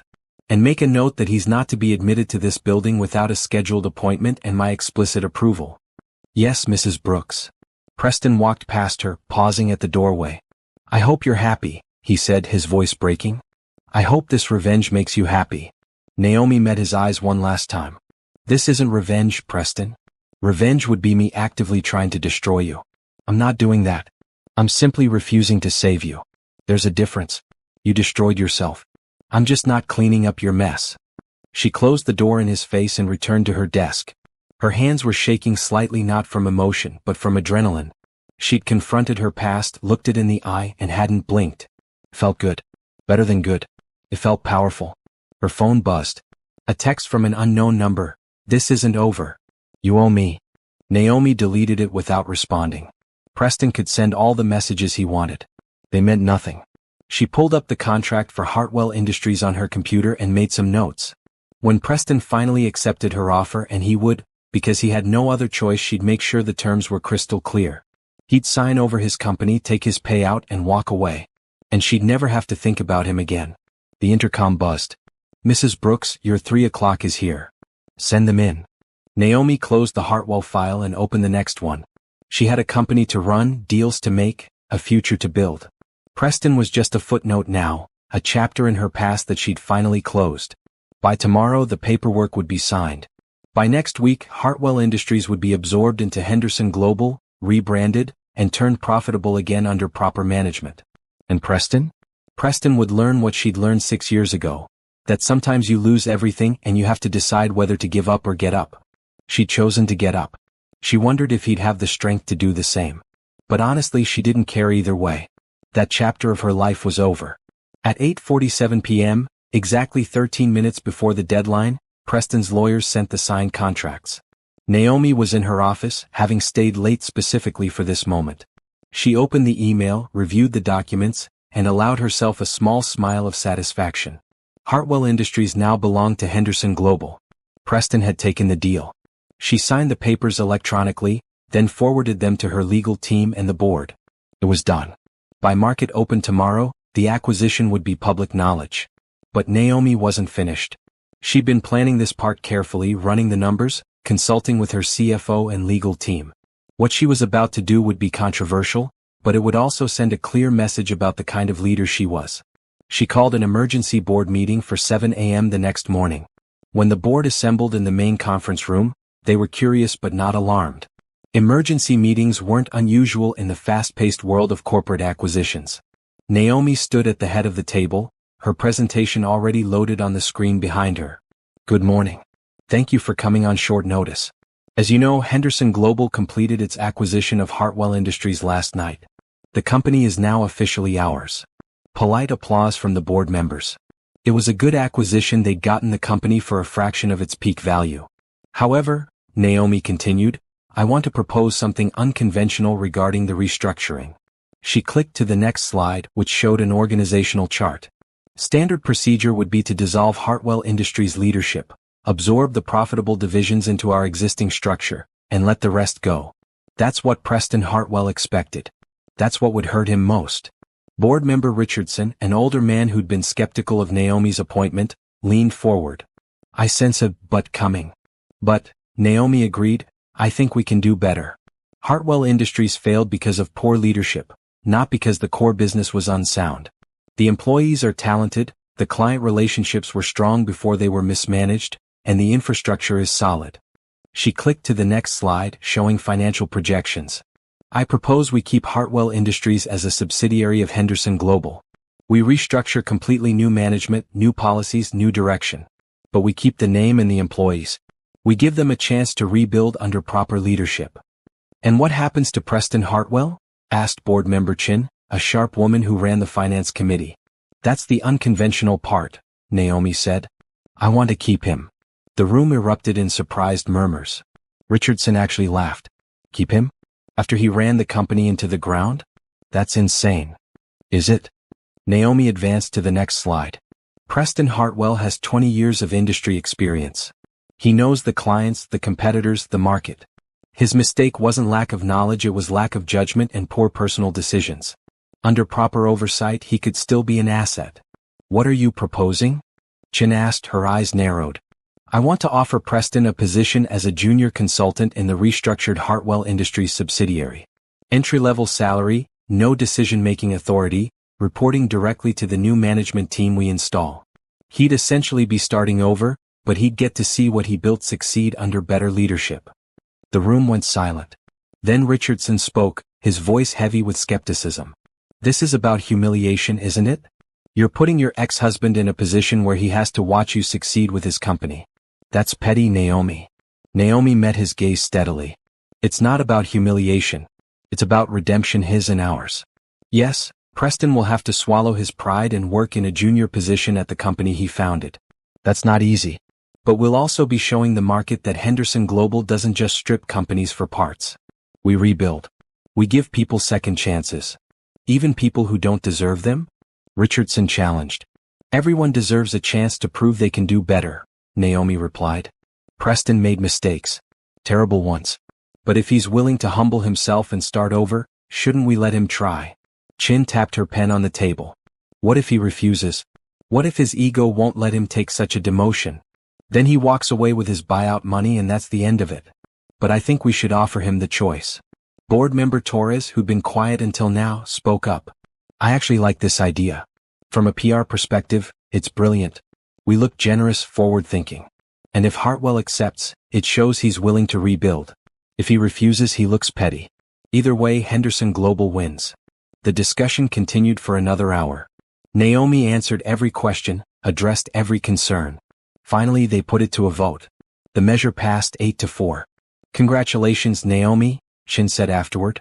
You're either very clever or very forgiving. I'm not sure which. Can't I be both? Naomi replied with a slight smile. That afternoon, Naomi had her lawyers draft the employment offer and send it to Preston. She didn't call him herself. This was business, not personal. The offer was straightforward. Junior consultant position, $65,000 annual salary, a fraction of what he used to make, standard benefits, 6-month probationary period. He had 48 hours to respond. The business media exploded when the acquisition was announced. Headlines ranged from Henderson Global rescues failing Hartwell Industries to former spouses square off in corporate takeover. Naomi ignored all of it. She'd learned long ago that media narratives were temporary. Results were what mattered. 2 days later, Preston's response came through his lawyer. He was accepting the position. Naomi read the email twice, surprised despite herself. She'd expected his ego to reject the offer. The fact that he'd accepted meant he was either truly desperate or truly humble. Possibly both. His start date was set for 2 weeks out, giving Henderson Global time to complete the restructuring. Naomi wouldn't be directly supervising him, that would be inappropriate. Instead, she'd hired a new director of operations for the Hartwell subsidiary, a brilliant woman named Rochelle Foster who had a reputation for turning around struggling divisions. He'll report to you, Naomi told Rochelle during their first meeting. Treat him exactly like any other junior consultant. No special treatment, positive or negative. If he performs well, he advances. If he doesn't, he's let go. Simple. And if he causes problems? Rochelle asked. If he tries to undermine my authority or plays the "I founded this company" card? Then you document everything and fire him, Naomi said bluntly. I'm not running a charity. This is a second chance, not a free pass. The 2 weeks passed quickly. Naomi was busy with the restructuring, meeting with Hartwell's key clients to reassure them about the transition, and managing Henderson Global's other divisions. She barely thought about Preston until the morning of his first day. She wasn't planning to see him. That would be awkward and unnecessary. But fate had other plans. She was getting coffee in the executive break room when he walked in, clearly lost. He'd been looking for the regular employee break room and taken a wrong turn. They both froze. Preston looked different in business casual instead of expensive suits. Younger somehow. More vulnerable. Mrs. Brooks, he said formally. I apologize. I was looking for. Third floor, Naomi interrupted. East wing. Your badge should have a map on the back. Right. Thank you. He turned to leave, then paused. And Mrs. Brooks? Thank you. For the opportunity. I know I don't deserve it. Naomi studied him for a moment. There was no manipulation in his eyes now, no hidden agenda. Just genuine gratitude and a hint of fear. Don't thank me, she said. Earn it. Show up, do good work, and prove that you're capable of being more than your worst mistakes. That's how you say thank you. Preston nodded and left. Naomi poured her coffee, her mind already moving on to her next meeting. She'd done what she thought was right, giving Preston a chance to rebuild. Whether he took that chance or squandered it was up to him. She wasn't going to watch over him or check his progress. She had a company to run. But as she returned to her office, she felt something unexpected. Peace. Not forgiveness. Preston would have to earn that over time, if ever. But peace. The anger that had driven her for 6 years was fading, replaced by something calmer. She'd won. Not by destroying him, but by succeeding so completely that his destruction was irrelevant. She'd rebuilt herself into someone stronger, better, more capable than she'd ever been before. And that, she realized, was the best revenge of all. 3 months passed. Naomi threw herself into her work, expanding Henderson Global's reach, securing new contracts, and cementing her reputation as one of the most innovative CEOs in the industry. She rarely thought about Preston, and when she did, it was with detachment. He was just another employee now, working in a subsidiary she barely had reason to check on. Reports from Rochelle were positive. Preston was performing adequately, keeping his head down and not causing problems. That was all Naomi needed to know. What she didn't expect was to find someone new entering her life. It happened at a charity gala in late spring. Henderson Global was a major sponsor for the Children's Medical Research Foundation, and Naomi had to attend. She usually hated these events, the small talk, the fake smiles, the constant networking. But this was for a good cause, and her presence meant more donations. She was standing near the bar, taking a break from conversations, when a man approached her. He was tall, with kind eyes and an easy smile. Unlike most men at these events who wore expensive suits like armor, he looked slightly uncomfortable in his formal wear. "Excuse me," he said. "You're Naomi Brooks, right? CEO of Henderson Global?" She prepared her polite professional smile. "I am. And you are?" "Thomas Wright. I'm a doctor with the foundation. Pediatric oncology." He extended his hand and she shook it. His grip was warm, firm without being aggressive. "It's nice to meet you, Dr. Wright. Are you here to convince me to increase our donation?" She meant it as a light joke, but his response surprised her. "Actually, no. I was going to thank you for what you've already donated. The research wing your company funded last year has allowed us to start 3 new clinical trials. We're seeing real results. Kids who might not have made it are going into remission. So, thank you. Genuinely." Naomi found herself caught off guard. She wasn't used to simple, honest gratitude without an agenda. "I'm glad we could help," she said, and meant it. "Can I buy you a drink?" Thomas asked. "As a thank you?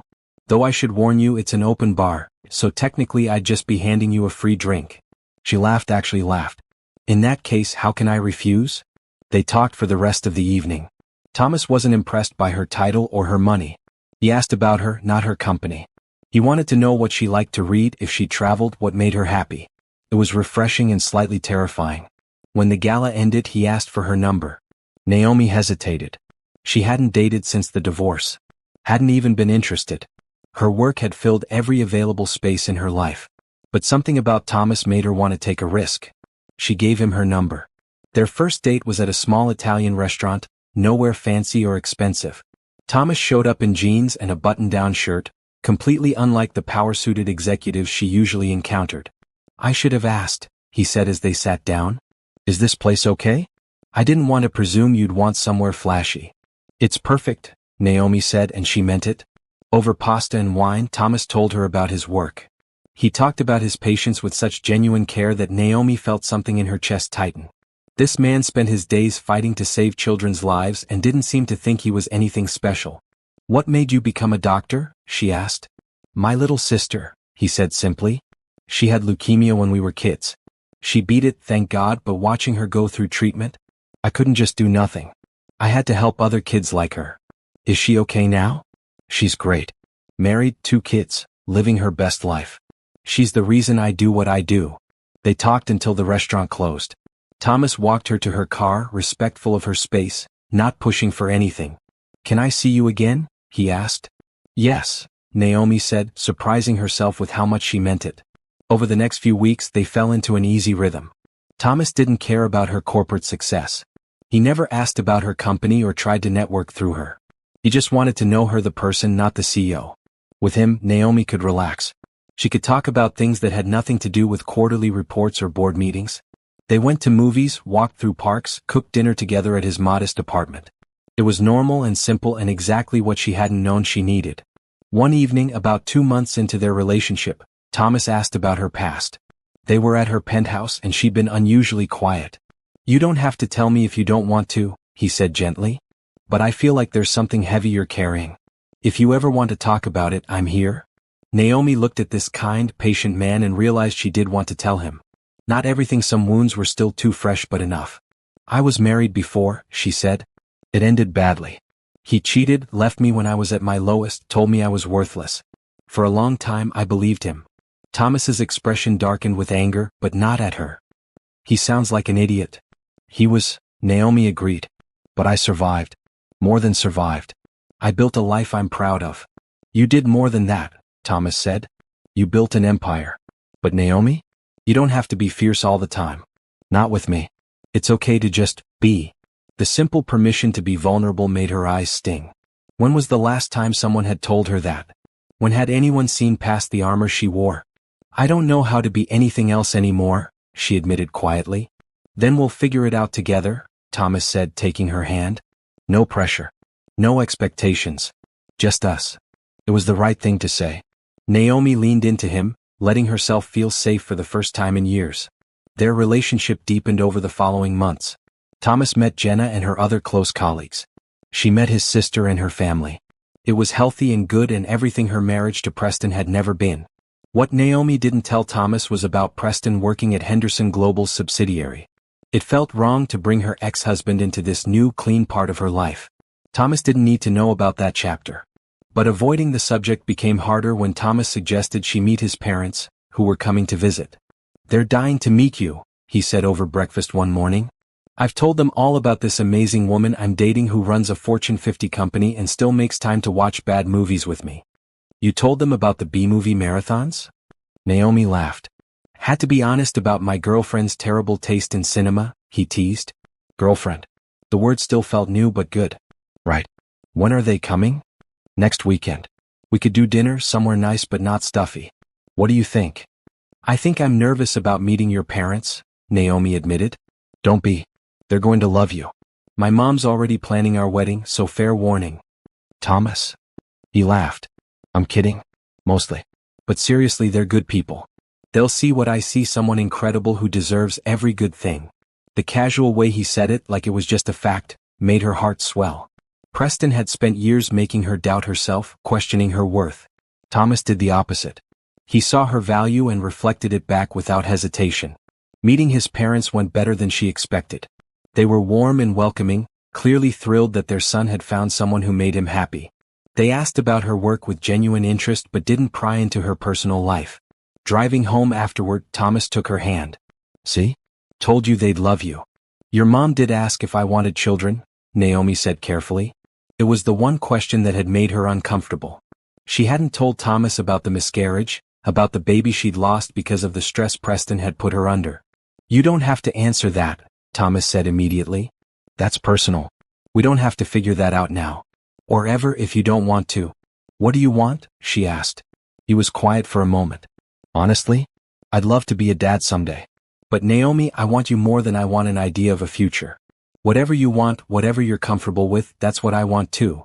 The simple acceptance, the lack of pressure, made her realize how much she'd fallen for this man. He wasn't Preston, who'd always pushed his agenda, his timeline, his dreams above hers. Thomas wanted to build a life together, not force her into his vision. I want children, she said softly. Someday. When I'm ready. I lost a baby once, a long time ago. It was devastating. I'm not sure I'm ready to try again. Thomas pulled the car over, put it in park and turned to face her.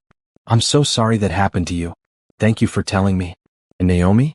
Whenever you're ready, if you're ever ready, we'll figure it out together. There's no rush. We have time. She kissed him then, deeply and gratefully, this man who kept showing her what real love looked like. For the first time in 6 years, Naomi felt like she wasn't just surviving. She was actually living. Building something real with someone who valued her for exactly who she was. Preston had been wrong about so many things. But most of all, he'd been wrong about her worth.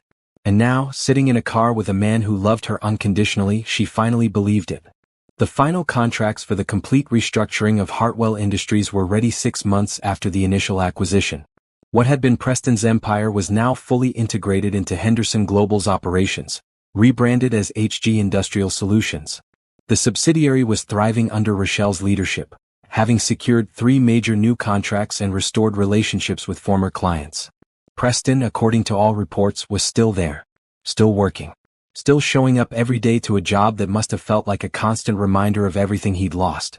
Naomi tried not to think about it. She had her own life now, her own happiness. Thomas had become a central part of her world, and she'd found a balance between her demanding career and her personal life that she'd never thought possible. But business required her to attend the contract signing for the subsidiary's new direction. As CEO, her presence was necessary. She'd be in the same building as Preston for the first time since his first day of work 6 months ago. The signing was scheduled for 2 p.m. in HG Industrial Solutions' main office. Naomi arrived with her legal team, dressed impeccably in a charcoal gray suit. She was prepared to be professional, cordial, and completely detached. What she wasn't prepared for was the scene that greeted her. She walked into the lobby to find Preston arguing with a woman Naomi recognized immediately, even though 6 years had passed. Amber. The woman Preston had left her for, the woman who'd embezzled from him and disappeared. You owe me. Amber was shouting, her voice shrill. She looked haggard, desperate, nothing like the polished assistant Naomi remembered. I gave you the best years of my life. You can't just let me end up with nothing. You stole $3 million from me, Preston shot back, his voice tight with anger and embarrassment. Security guards were already moving toward them. You're lucky I didn't press charges. Get out before I have you arrested for trespassing. You're working here now, right? For your ex-wife's company? Amber's laugh was harsh. How pathetic. The great Preston Hartwell reduced to an entry-level nobody. And you won't even help me out. Help you? Preston's face flushed red. You destroyed me. Why would I help you? Amber's eyes swept the lobby and landed on Naomi. Her expression twisted into something ugly. There she is. The queen herself. Did you get everything you wanted, Naomi? Feeling good about destroying Preston's life. Naomi kept her expression neutral, though inside she felt a cold anger. She hadn't destroyed Preston. He'd destroyed himself. But she wasn't going to engage with this woman. Security, she said calmly to the guards who'd reached them. Please escort this person out of the building. She's not authorized to be here. You can't do that. Amber shrieked. This is a public building. Actually, it's private property owned by Henderson Global, Naomi corrected. And you're trespassing. Leave now or I'll have you arrested.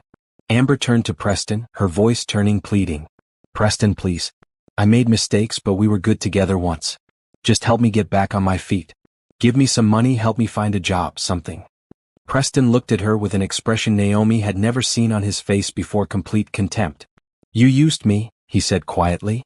You manipulated me, stole from me, and left me with nothing. Now you want help? No. The answer is no. You need to leave. Security took Amber by the arms, and she started screaming obscenities as they dragged her toward the exit. The entire lobby was watching. It was humiliating and messy and exactly the kind of scene that made Naomi's stomach turn. When the doors closed behind Amber, silence fell over the lobby. Preston stood there, his shoulders slumped, looking more defeated than Naomi had ever seen him. I'm sorry, he said to the room at large. I'm sorry everyone had to witness that. Naomi should have walked away. Should have gone upstairs to the conference room and pretended this hadn't happened. But something made her pause. Mr. Hartwell, she said formally. A word, please. She led him to a small office off the lobby, her legal team waiting discreetly outside. Once the door was closed, she turned to face him. Preston looked like he wanted the floor to swallow him. I had no idea she'd show up here. I haven't heard from her in over a year. I don't know how she even found me. It doesn't matter, Naomi said. But Preston, you need to get a restraining order. Today. If she's desperate enough to show up here, she might try again. I know. I will. He rubbed his face with his hands. God, this is embarrassing. In front of you, in front of everyone. It's not your fault that she's unstable, Naomi said, and she meant it.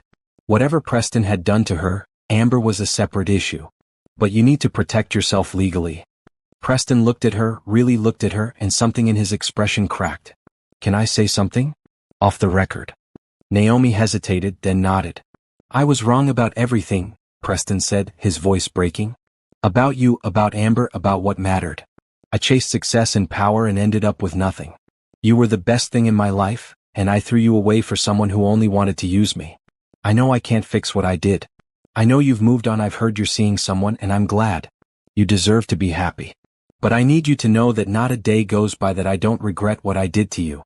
Naomi listened, her face carefully neutral. 6 months ago these words might have meant something. But now, with Thomas in her life, with the peace she'd finally found, Preston's regrets felt irrelevant. I appreciate you saying that, she said calmly. But Preston, you need to understand something. I'm not the woman you married anymore. That person doesn't exist. What happened between us made me into someone else, someone stronger, maybe harder, but also someone who knows her worth. I don't need your apologies or your regrets. I don't need anything from you. I know, Preston whispered. I know you don't. But I needed to say it anyway. Then it said, now let's go upstairs and finish this signing so we can both move on with our lives. The contract signing proceeded without further incident. Rochelle presented the subsidiary's quarterly results, all positive. The board representatives from Henderson Global signed off on the new strategic direction. Preston sat in the back of the room, a silent observer in a company he'd once owned. When it was over, people mingled briefly. Naomi was talking to Rochelle about next quarter's projections when Preston approached. Mrs. Brooks, Miss Foster, he said formally. I wanted to say congratulations on the successful quarter. The team here has done amazing work. Thank you, Mr. Hartwell, Rochelle said, her tone professional but not unkind. You've been a solid contributor to that success. Your client insights have been valuable. Preston looked surprised, like he hadn't expected the compliment. Thank you. I'm just trying to do good work. Keep it up, Rochelle said. There's a senior consultant position opening next quarter. If your performance continues at this level, you should apply. After Rochelle walked away, Preston lingered. Naomi, Mrs. Brooks, thank you. For everything. For giving me a chance to rebuild. I know I didn't deserve it. You're earning it, Naomi said. That's all that matters now. She left the building and slid into her waiting car, feeling lighter than she had in months. Seeing Preston, seeing how far he'd fallen and how hard he was trying to climb back up, didn't hurt anymore. It didn't make her angry or bitter. Just was. She pulled out her phone and texted Thomas, long day. Want to come over tonight? I'll cook. His response came immediately, you cook? Since when? But yes, I'll bring wine. See you at 7. She smiled, her heart warming. This was her life now. Not revenge, not anger, not the past. Just moving forward with someone who loved her, building a future that had nothing to do with the man she used to be married to. As the car pulled away from HG Industrial Solutions, Naomi looked back one last time at the building. Preston was visible through the glass doors, walking back to his desk, his shoulders straight despite everything that had happened. Maybe he would rebuild. Maybe he wouldn't. Either way, it wasn't her problem anymore. She had her own life to live. And it was a good one. 3 months after the disastrous scene with Amber, Naomi made a decision that would close the chapter on Preston Hartwell forever. HG Industrial Solutions had performed exceptionally well under Rochelle's leadership. The subsidiary had not only recovered but was now outperforming many of Henderson Global's other divisions. The board was impressed. Rochelle was being considered for a vice president position in the parent company, which meant HG Industrial Solutions would need a new director of operations. During a routine review meeting, Rochelle brought up Preston's name. He's applied for the senior consultant position I mentioned, Rochelle said, pulling up his performance reviews on the screen. His numbers are solid. Client feedback is excellent. He's put his head down and done the work without complaint for almost a year now. I think he's earned a shot at advancement. Naomi studied the metrics carefully. Rochelle was right, Preston's performance was genuinely good. Not just adequate but good. He'd rebuilt relationships with clients, brought in new business and mentored junior team members. On paper, he deserved the promotion. What's your recommendation? Naomi asked. Promote him, Rochelle said without hesitation. He's earned it. Look, I know the history here. But as his supervisor, I can tell you he's a changed person from the man who ran this company into the ground. He shows up, he works hard, and he's humble. That last part especially, I've never seen someone with his background check their ego so completely. Naomi considered this. Promoting Preston would send a message that Henderson Global rewarded merit, not grudges. It would also prove that second chances weren't just empty words. But there was more to consider. If Rochelle left for the VP position, who would run HG Industrial Solutions? What about the director position? Naomi asked. Any thoughts on who should replace you? Rochelle pulled up another file. I've been considering several internal candidates. Strong performers, all capable. She paused. You're going to ask if Preston should be considered. Should he be? A year ago? Absolutely not. But now. He knows this business inside and out. He's rebuilt credibility with the clients. And he's learned hard lessons about leadership the difficult way. With proper oversight and a strong management team around him. Maybe. Naomi leaned back in her chair, thinking. Making Preston director of operations would be controversial. The board would question it. The media would have a field day. Her ex-husband, whom she'd essentially demoted to nothing, rising back up to lead the subsidiary. But it would also be a powerful statement. About redemption. About earning your way back. About Henderson Global being a place where failure wasn't final if you were willing to do the work. Set up a meeting, Naomi said. I want to talk to him directly before any decisions are made. 2 days later, Preston sat across from Naomi in a conference room. It was just the two of them, no lawyers or assistants. His hands were clasped on the table and he looked nervous. Mr. Hartwell, Naomi began. You've been with HG Industrial Solutions for 11 months. Your performance reviews are consistently strong.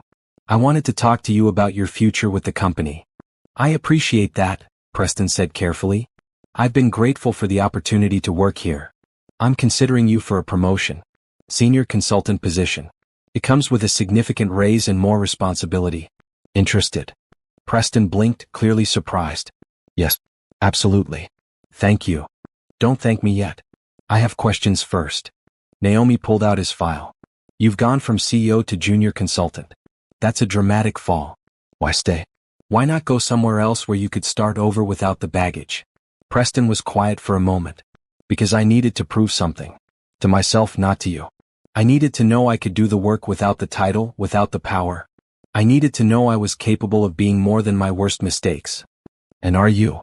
Naomi asked. Capable of being more? I'm trying to be, Preston said honestly.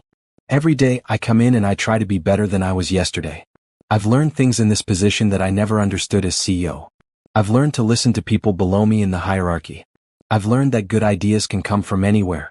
I've learned humility. He paused. I've learned that I was a terrible leader before. Arrogant, dismissive, cruel. I hurt people, including you.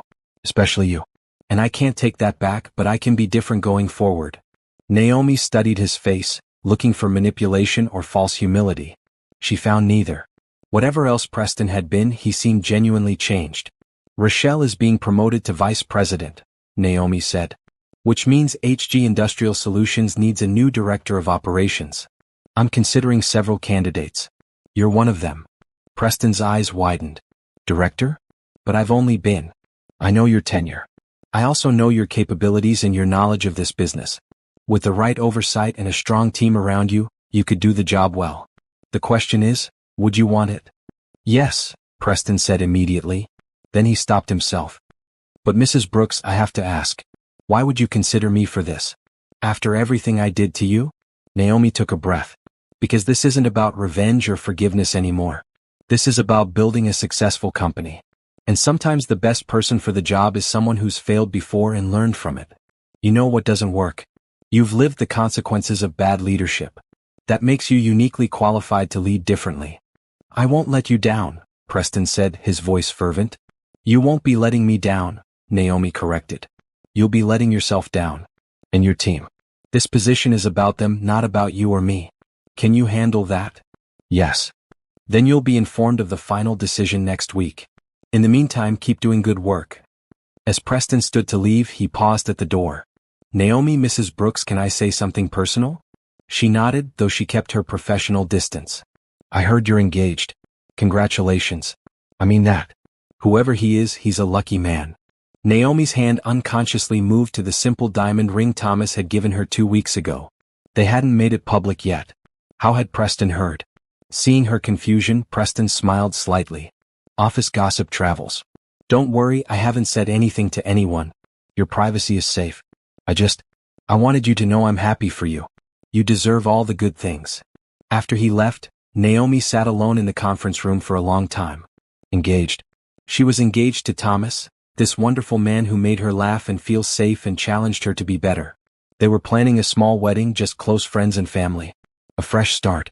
She thought about the woman she'd been 6 years ago, broken and lost in a hospital bed signing divorce papers. That woman would never have believed this future was possible. But it was. And it was good. A week later, the board approved Preston's promotion to Director of Operations. There were conditions: oversight from the Vice President, quarterly reviews, zero tolerance for any ethical violations. But he was given the chance. On his first day in the new position, Preston sent Naomi a simple email. I won't waste this opportunity. Thank you for believing in second chances. She didn't respond. There was nothing more to say. From that point on, Preston was just another director in Henderson Global's portfolio. Naomi saw his reports, noted his successes and moved on with her life. He was doing well and that was fine. But he was no longer relevant to her story. Her story now was about Thomas, about building a life together, about finding joy after years of struggle. It was about leading Henderson Global to new heights, about mentoring young women coming up in business, about proving that success wasn't just about climbing to the top, it was about what you did once you got there. Preston had taught her what she didn't want to be. Thomas showed her what she could be. And she'd become something neither of them could have predicted, a woman who knew her worth, who demanded respect, who built empires and loved deeply and refused to be defined by anyone's expectations but her own. The past was past. The future was hers to write. And she was just getting started. 6 months after Thomas proposed, Naomi found out she was pregnant. She stared at the test in her bathroom, hands shaking, emotions crashing over her like waves. Fear, joy, terror, excitement, all of it mixed together in her chest until she couldn't breathe. The last time she'd been pregnant, she'd lost everything. The marriage, the baby, herself. The memory of that hospital room, of signing divorce papers while her body recovered from miscarriage, threatened to drown her. But this time was different. She was different. Thomas was different. She called him immediately. He was at the hospital finishing his shift. Naomi? Everything okay? I'm pregnant, she said, the words tumbling out. Silence. Then, I'm coming home. Don't move. I'll be there in 20 minutes. He made it in 15, bursting through the door of her penthouse still in his scrubs. He found her sitting on the couch, the test on the coffee table. Hey, he said softly, sitting beside her and taking her hand. How are you feeling? Terrified, she admitted. Last time everything fell apart. I know. But Naomi, look at me. He waited until she met his eyes. This isn't last time. You're not that person anymore. I'm not him. We're solid. We're a team. And no matter what happens, I'm not going anywhere. Promise? I promise. We're going to do this together. Every step. She let herself lean into him, let herself feel the fear and the hope simultaneously. I want this baby, she whispered. I want this family. But I'm so scared.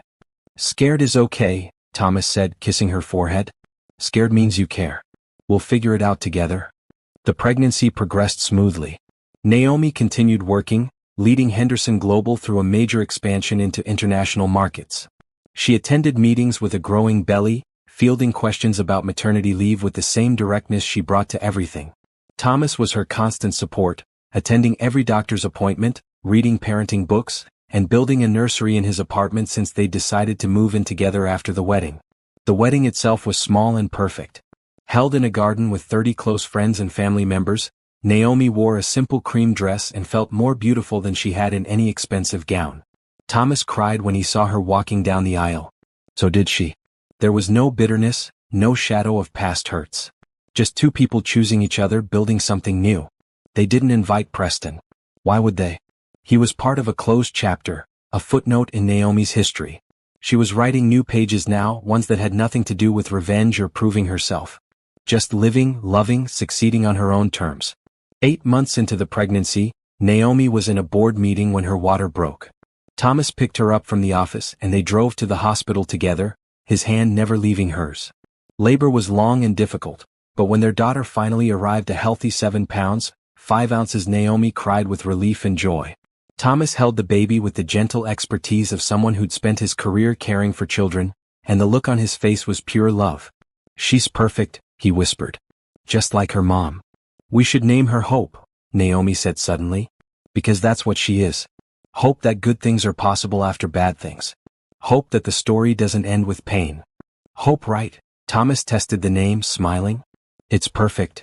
Naomi's maternity leave was 3 months, which she spent learning how to be a mother while still keeping tabs on Henderson Global remotely. It was chaos and exhaustion and the most fulfilling thing she'd ever done. When she returned to work, she implemented new policies for working parents, including on-site childcare and flexible schedules. If she could have used those resources 6 years ago, maybe things would have been different. But she could create them now for others. Henderson Global thrived under her leadership. The company broke revenue records, expanded into 4 new countries, and was named one of the best companies to work for in America. Naomi was featured in business magazines, invited to speak at conferences, and recognized as one of the most influential CEOs of her generation. But the achievement she was proudest of wasn't on any magazine cover. It was the family she'd built: Thomas, Hope, and eventually a second child, a son they named Justice.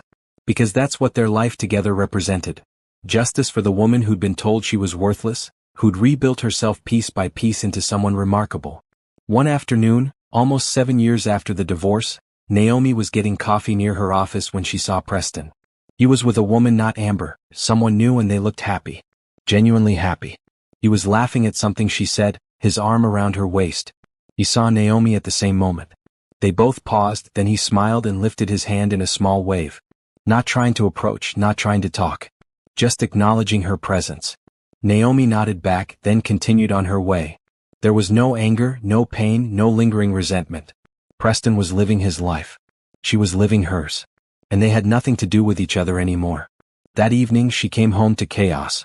Hope was finger painting at the kitchen table while Thomas tried to cook dinner and bounced Justice on his hip. The place was a mess. It was loud. It was imperfect. It was everything she'd ever wanted. "How was your day?" Thomas asked, kissing her hello. "Productive," she said, setting down her briefcase and taking Justice from him so he could focus on cooking. "Made $3 million in profit, fired a sexist executive, and greenlit a new project in Singapore." "Standard Tuesday then," Thomas teased. Hope ran over, her hands covered in paint. "Mama, look what I made." It was a painting of their family, 4 stick figures holding hands under a bright yellow sun. Naomi felt her throat tighten with emotion. "It's beautiful, baby. We'll put it on the fridge." Later, after the kids were in bed, Naomi and Thomas sat on the couch with glasses of wine, her feet in his lap while he rubbed them. "Do you ever think about him?" Thomas asked. "Your ex?" "Not really," Naomi said honestly. "Sometimes I see him around the office complex. He seems okay. He's got someone new working his way back up. Good for him, I guess." "You don't feel anything about it?" "Indifference mostly. He's not my problem anymore. He's not even my revenge story anymore. He's just a guy I used to know who taught me what I didn't want in life. Which, in a weird way, led me to you. So I guess I should thank him for being such a terrible husband." Thomas laughed. "That's one way to look at it. The way I see it," Naomi continued, "I won. Not because I destroyed him or because I'm richer or more successful. I won because I'm happy. Genuinely, deeply happy. I have work I love, a partner who respects me, beautiful children, and a future I'm excited about. That's the best revenge possible, not needing revenge at all." "I love you," Thomas said simply. "I love you too." That night, lying in bed with Thomas's arm around her, Naomi thought about the journey that had brought her here. The pain, the struggle, the slow climb back to herself. The anger that had fueled her for so long had transformed into something better: peace, confidence, joy. Preston had told her she was nothing. He'd been wrong. She wasn't nothing. She was everything she'd fought to become. So, a wife, a mother, a success story, a survivor, a woman who knew her worth. And as sleep pulled her under, Naomi smiled. Not because she'd destroyed her ex-husband or because she'd proven him wrong, but because she'd built a life so full and rich that proving anything to anyone didn't matter anymore. She'd won by moving on, by building bigger and better, by loving deeply and being loved in return. The story that had started with heartbreak and humiliation had ended with triumph and peace. Not because she'd taken revenge, but because she'd taken back her power. And that, Naomi realized, was the greatest victory of all.